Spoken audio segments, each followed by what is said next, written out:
Olá, buscadores! No vídeo de hoje nós iremos dar continuidade ao vídeo anterior sobre as leis naturais e também vamos ver uma definição que você talvez nunca tenha visto sobre o amor e como ela será útil em sua vida e também aqui em nossos estudos.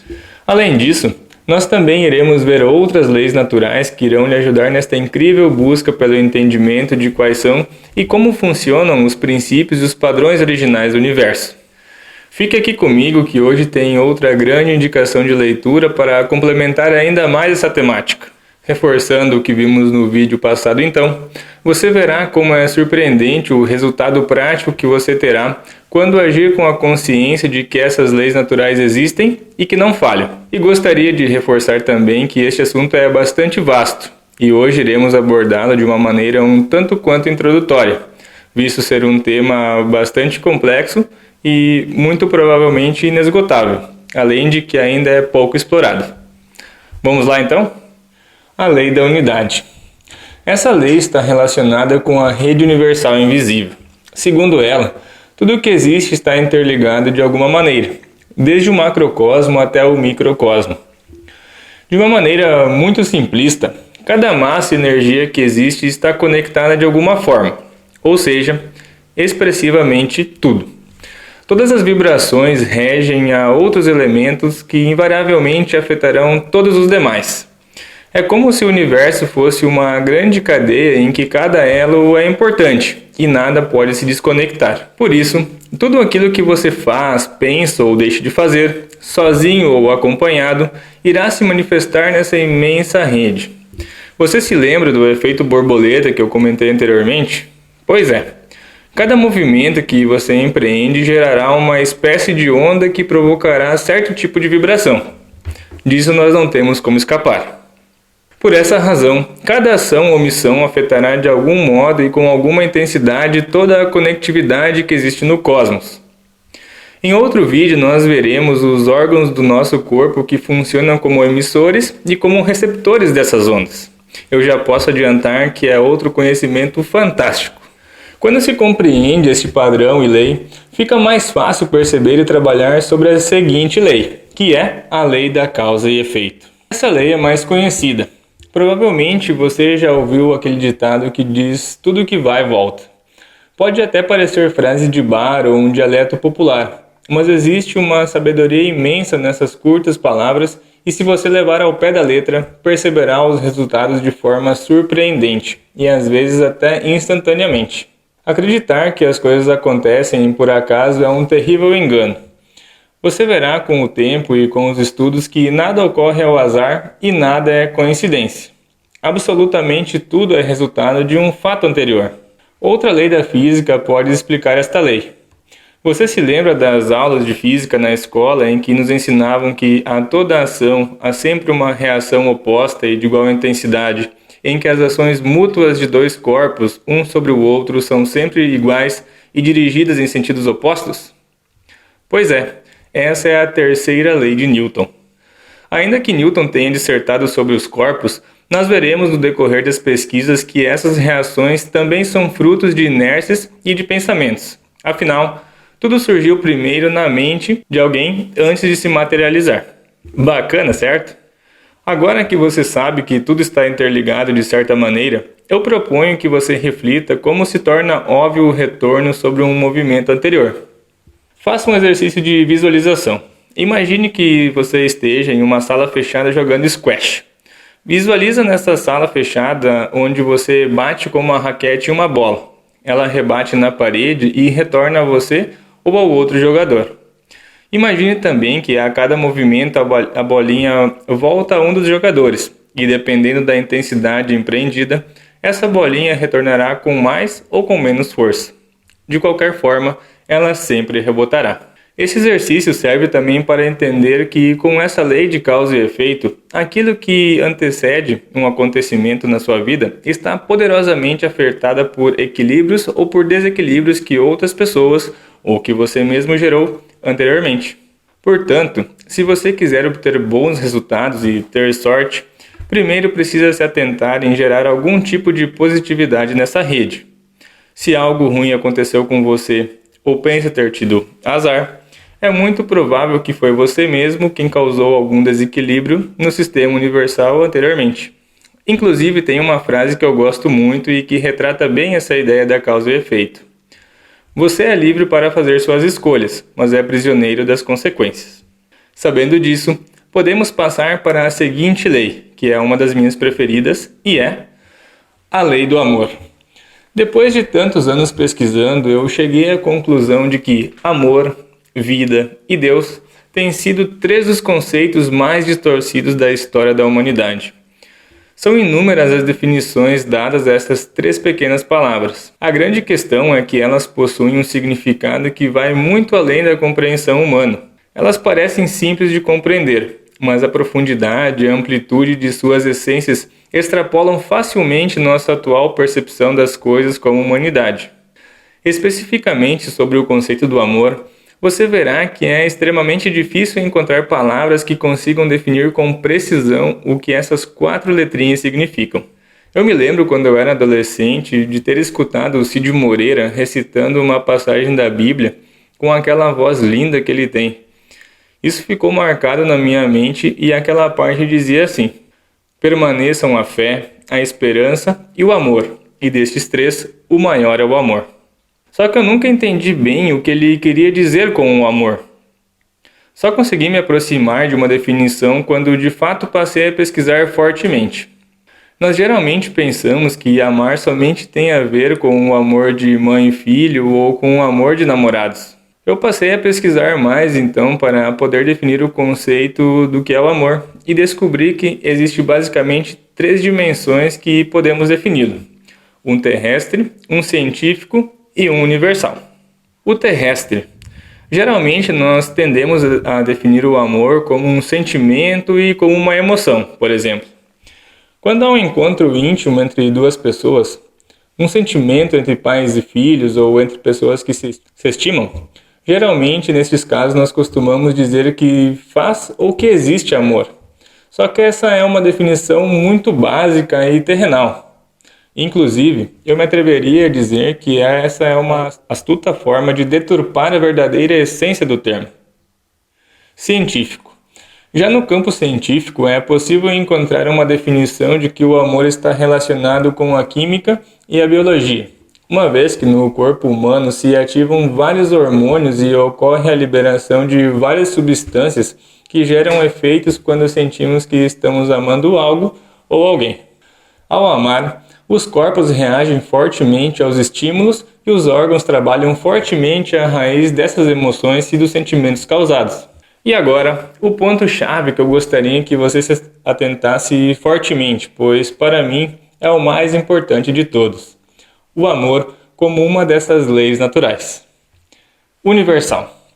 O amor como uma lei universal é a mais fantástica e enigmática dessas 3 dimensões, pois é a mais difícil de mensurar e de entender. Tentando se aproximar de uma definição mais simples e trazendo ao nosso contexto, o amor como uma lei natural e universal está relacionado com uma força que cria, que mantém e que multiplica a vida em todas as suas formas possíveis. Trata-se, portanto, de uma potência e um impulso de coesão, que une e está fortemente relacionado com a união de todas as coisas, principalmente de todas essas leis naturais, da mesma forma como expressada na primeira lei da unidade que a gente viu antes. Assim sendo, o amor como um princípio original não pode ser criado, e sim apenas replicado, e é por essa razão que é tão difícil de conceituar o que é o amor. Perceba que o amor nessa dimensão precisa obrigatoriamente ser sentido, refletido e expressado, e demanda de uma forte capacidade de empatia, ou seja, colocar-se no lugar do outro, de perdoar e também de sempre ter uma boa vontade nas mais diversas atitudes. Dessa maneira, pessoal, quando se analisa o amor como uma força e uma lei natural, que mantém, que replica e multiplica as mais variadas formas de vida, que trabalha incessantemente para a sua manutenção e que fornece todos os elementos necessários para que ela possa ser e continuar, então, torna-se possível começar a entender a origem de tudo que nos rodeia, seja o universo, os planetas, os seres humanos, ou seja lá o que for que você queira definir e entender. Lindo, certo? A lei do propósito. Ainda que não tenhamos a capacidade de compreender, todas as coisas naturais têm o seu devido propósito no universo. É muito comum encontrar pessoas que se sentem perdidas, sem rumo, desanimadas e sem ânimo de viver, justamente por pensarem que não encontram sentido em suas vidas. E é por causa disso que permitem que um grande marasmo e uma grande melancolia quase que sem fim sejam as condutoras de seus dias. Isso é muito triste. Que agonia viver num mundo sem cores e sem uma razão, concorda? Se isso for assim para você, hoje começará a mudar esse panorama. E por que eu estou dizendo isso?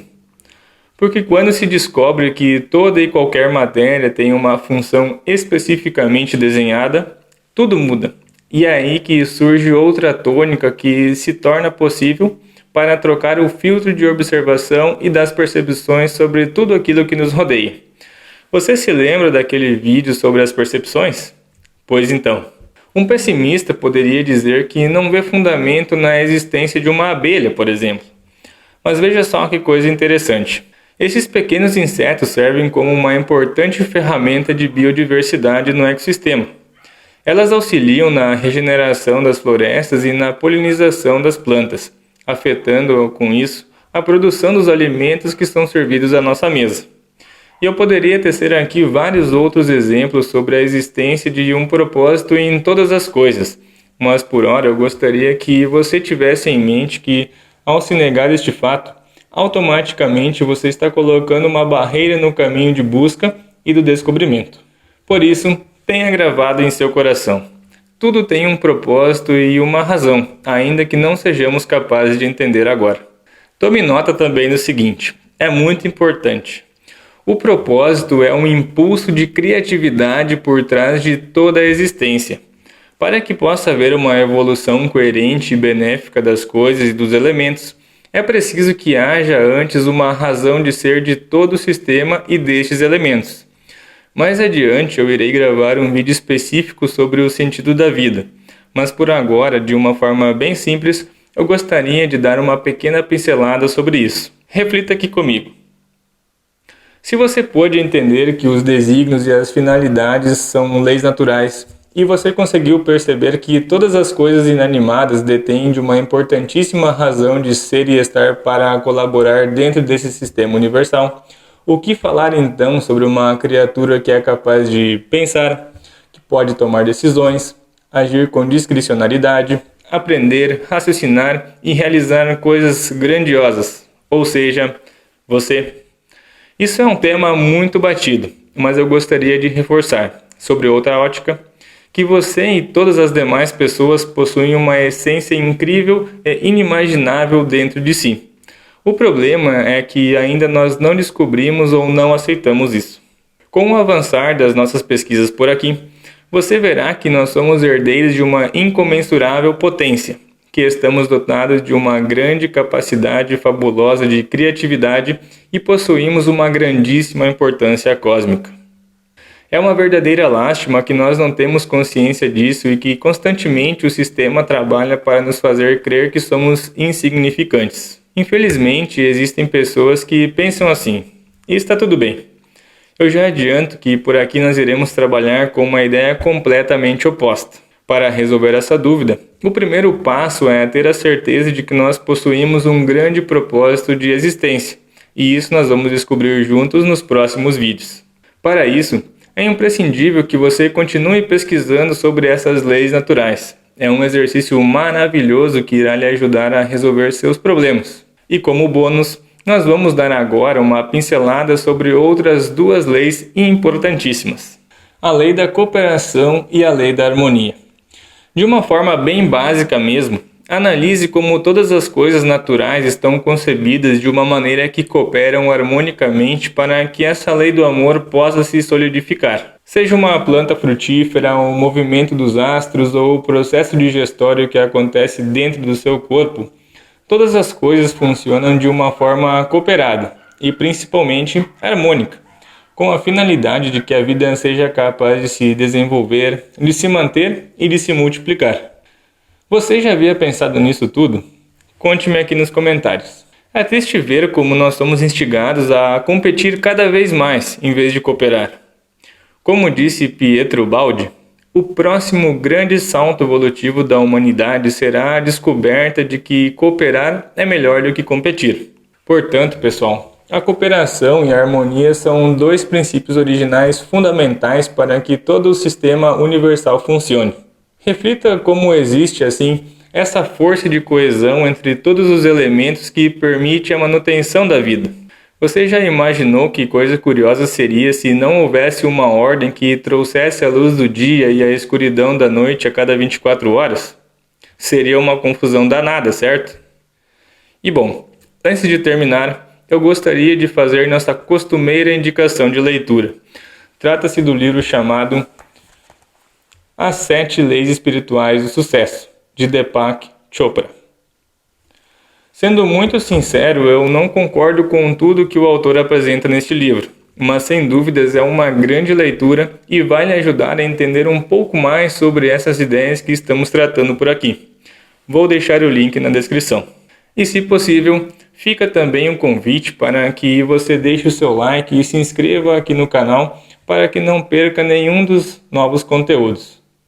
O que vem a seguir é outro conhecimento incrível. Assim, espero por todos vocês. Até a próxima, pessoal. Buscando respostas, um caminho de mão única. Tchau!